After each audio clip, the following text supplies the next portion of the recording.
You know, one of MAGA's talking points back when Joe Biden was in office that used to really get under my skin was whenever they would say, I sure could go for some mean tweets right about now. Some mean tweets and cheaper gas. I can't count the times I would hear people say that. And then they would follow it up by going, yeah, man, I know Trump's a prick. I know he is, but I just like his policy. And whenever you question them on that, they could never actually name one policy. But in their mind, he's some kind of economic genius, and anyone with a grain of sense knows that that's not the case. And I am not an expert in this field. I'm not an economist. I'm not an expert, but I just know the way that we've lived and the way that things have went, and I can see the data just like anyone else, and the numbers aren't as good as Trump always loves to inflate them and pretend that they are. And that's one thing that MAGA loves to do, and Trump especially. If he's losing, he'll just claim he's winning, which is kind of an old school wrestling tactic that he probably picked up watching the WWE over the years, because there was a guy back in Knoxville, Tennessee named Ron Wright, one of the most classic villains of all time. And one of his shticks was he would just go out and get his ass handed to him, just get beat all over Chilhowee Park. And then he would come back on Knoxville TV the next week and say it was the greatest match that anyone ever seen, and he just put a East Tennessee dog whooping on that man.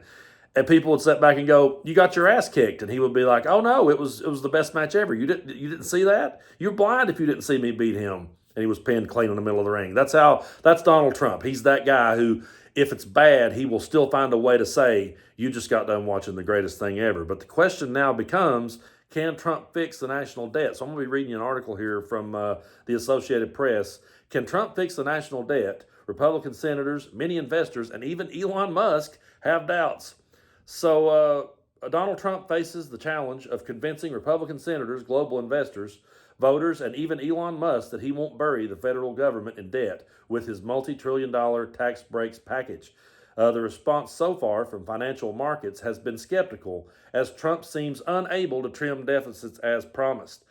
All of this rhetoric about cutting trillions of dollars of spending has come to nothing, and tax bills codifies that, says Michael Strain, the director of economic policy studies at the American Enterprise Institute, the right-leaning think tank. There is a level of concern about the competence of Congress and this administration, and that makes adding a whole bunch of money to the deficit riskier. Now, the White House has viciously lashed out at anyone who has voiced concern about the debt snowballing under Trump, even though it did exactly that in his first term after his 2017 tax cuts. White House Press Secretary Caroline Leavitt opened her briefing Thursday by saying she wanted to debunk some false claims about his tax cuts. Leavitt said the blatantly wrong claim that the one big beautiful bill increases the deficit is based on the Congressional Budget Office and other scorekeepers who use shoddy assumptions and have historically been terrible at forecasting across Democrat and Republican administrations alike. So, House Speaker Mike Johnson piled on to Congress number crunchers on Sunday, telling NBC's Meet the Press the CBO sometimes gets projections correct, but they're always off every single time when they project economic growth. They always underestimate the growth that will be brought about by tax cuts and reduction in regulations. But Trump himself has suggested that the lack of sufficient spending cuts to offset his tax reductions came out of the need to hold the Republican congressional coalition together.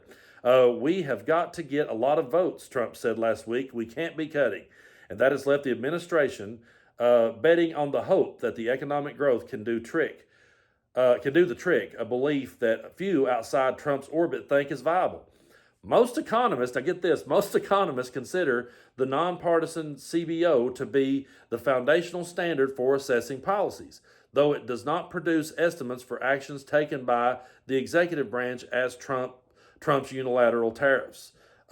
Tech billionaire Musk, who was recently part of Trump's inner sanctum as the leader of Doge, told CBS News, "I was disappointed to see the massive spending bill, frankly, which increases the budget deficit, not just decreases it, and undermines the work that the Doge team is doing."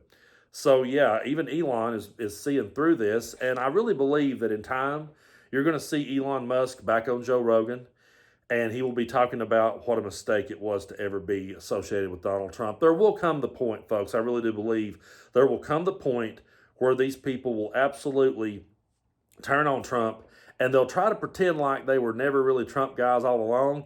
And there's going to be people like me, as long as I'm alive, as long as there's breath in my body, I'll be an old man in a nursing home, and I'll be going, nah, you was for it. I know you was. We'll have to shoot my videos from inside the nursing home, and I'll be sitting there eating my pudding, and I'll be saying, no, wait, I promise you, that son of a bitch was for this. He was part of this. I'll never let him off the hook. But Senator Rand Paul out of Kentucky is really under Donald Trump's skin because he's just calling bullshit on all of this. And I don't find myself agreeing with Rand Paul on very much. I wouldn't vote for him if I lived in Kentucky. But let's take a look at what he has to say about this. Welcome back to Squat. The Senate getting ready to start debating the House-passed reconciliation bill. Our next guest says the math doesn't add up, and he's calling for changes. Joining us right now is Republican Senator Rand Paul of Kentucky. Good morning to you, Senator. We were just talking to the president's son, in fact. What would it take for you to support this bill? Well, the main thing that I object to is raising the debt ceiling $4 or $5 trillion. That's an indication that we'll borrow that much. It's an indication that we'll put the debt on the back burner. We'll have no more discussion of it for a year or two. And really, we're locked in a year right now where in March of this year, most of the Republicans, not me, voted to continue the Biden spending levels in March. So we're operating under a continuing resolution which originated as Biden spending levels. You remember Republicans saying, Bidenomics, Biden inflation, Biden this, Biden that. Well, they voted for that in March. So the deficit here at the end of the fiscal year, at the end of September, will be about $2.2 trillion. I'm not for that, so I voted against the spending levels. But now they want me to vote for $5 trillion worth of increase in a debt ceiling, and I'm just not for that. That's not conservative. He's right. There's nothing conservative about it. And one of the most frustrating things about talking politics with Trump supporters is they were people who weren't really into politics before Donald Trump came along. So they just believe everything that he tells them. And the rest of us is having to sit back and go, no, that's not how it actually works. But guess what? Donald Trump took to Truth Social, as he always does, to lash out at Rand Paul. He said this: Rand votes no on everything, but never has any practical or constructive ideas. His ideas are actually crazy losers. The people of Kentucky can't stand him. This is a big growth bill. Well, that's news to me. I didn't know that the people of Kentucky couldn't stand him. I mean, I know I can't stand him, and I rarely agree with him. But he's right when he says that this isn't conservative. Now, he does seem to think that he's got 3 or 4 other Republicans on board with him. So let's get back to this clip of Rand Paul. You know, when you look around the room and you look at your peers and colleagues, how many people do you think you have with you? What does this bill ultimately look like in the end? You know, I think there are 3 or 4 of us. If there are 4 of us who want it to be more fiscally conservative, I think we can reduce the spending levels and perhaps separate out the debt ceiling as well. But it takes 4 people with courage, and 4 people with courage can make the bill into anything we want it to. Right now, there are competing factions, though. There are 4 or 5 who don't want any spending cuts, and there are 4 or 5 who want more spending cuts. So it's who sticks together better and who has more courage to stand up and say no. I've said no for 6 months now. I said I will not vote to raise the debt ceiling $5 trillion, but I'm pretty much open to compromise on everything else in the bill. I want to make the tax cuts permanent. I supported them in 2017. I think it's the best thing we did for the economy. It's why the economy thrived in the first Trump term until it was shut down by the pandemic. I normally don't agree with Rand Paul, but what he's doing right here is he's looking ahead to the future, and he realizes that he is going to have a long career in politics. He's going to be around for a while, and he knows that later on he's going to have to stand there and answer for this. And I really believe that there will be more Republicans as we move forward in this administration. I truly do believe you'll see more and more Republicans start to pull away and start to turn on Trump as the ship finally begins to sink and crash. And because they're going to have to own this one day. Everything that he's doing right now, we're calling it out every day. We're sitting here, we're bringing it every day, we're calling it out. And right now, they're loud. They've got the microphone. They've got the presidency, the Supreme Court, the Senate, the House. They've got it all. Everything's going their way at the moment.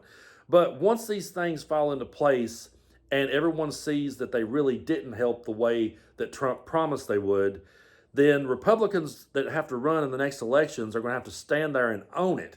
And they won't be able to blame it on Democrats or Joe Biden anymore. It will be theirs, and they'll have to own it.